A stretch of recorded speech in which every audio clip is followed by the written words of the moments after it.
होती है, ये क्या करती है, जो सी वाटर होता है उसको एवोपरेट कर देती है वाटर वेपर में, और फिर क्या होता है कि वो रेन के उसमें शक्ल में आ जाता है, यानी कि फिर बारिशों में के थ्रू हमारे पास ये पानी आ जाता है।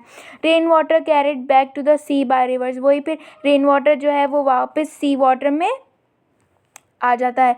फिर उसके बाद आता है हमारे पास नाइट्रोजन साइकिल। नाइट्रोजन साइकिल भी बहुत ज़रूरी है लिविंग ऑर्गेनिजम्स के लिए, ठीक है। अब यहाँ पर एक आप देख रहे हैं नाइट्रोजन साइकिल देख रहे हैं, यही जो है आगे लिखा हुआ है, मैं आपको समझाती हूँ। नाइट्रोजन इज एन इसेंशियल, ये देखिए यहाँ देख सकते हैं, nitrogen is an essential element for life because it helps to form protein. अब नाइट्रोजन जो है वो एक इसेंशियल एलिमेंट यानी कि बहुत ज़रूरी एलिमेंट है जो कि लिविंग ऑर्गेनिजम्स को प्रोटीन देता है, हेल्प करता है प्रोटीन बनाने में। Protein is the basic material of all living things. अब अगर प्रोटीन नहीं होगा तो लिविंग ऑर्गेनिज्म का जो है ग्रो नहीं कर पाएंगे, वो बन नहीं पाएंगे, इसलिए प्रोटीन जो है वो बेसिक मटेरियल है फॉर ऑल लिविंग ऑर्गेनिजम्स के लिए, ठीक है।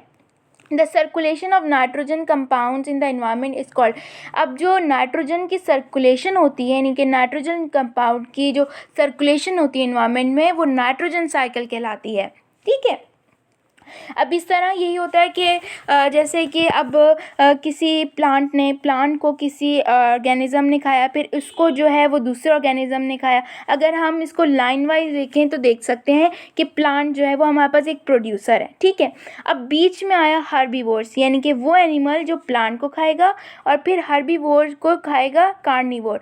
तो क्या होगा कि जब कार्निवोर और प्लांट जब डेड हो जाते हैं, ये एनिमल्स जब डेड हो जाते हैं, तो वो फूड किनका बनता है, वो बनता है बैक्टीरिया फंजाई का, ठीक है। वो उनको फिर डिकम्पोजिशन करते हैं, बैक्टीरिया और फंजाई की डिकम्पोजिशन होती है, यानी कि वो डेड प्लांट्स और एनिमल्स खाते हैं, और फिर वो क्या एक्सक्रीट करते हैं, क्या रिलीज़ करते हैं, नाइट्रेट सॉइल के अंदर।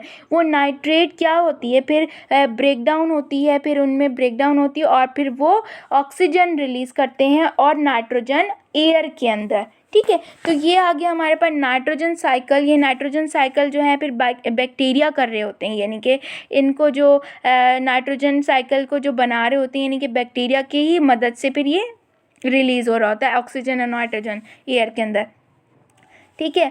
फिर क्या होता है हम कार्बन साइकिल। अब कार्बन जो है ये भी एक नेसेसरी एलिमेंट है, यानी कि ये ह्यूमन के पास यानी कि ऑल लिविंग थिंग्स के पास होता है, ठीक है। कार्बन जो है इन आवर इकोसिस्टम यानी कि इकोसिस्टम में carbon circulate from the environment into living things and then back again to the environment. अब क्या होता है कि सर्कुलेट करता है इन्वायरमेंट में लिविंग थिंग्स के अंदर and then back to the environment, और फिर वापस इन्वायरमेंट में आ जाता है, ठीक है।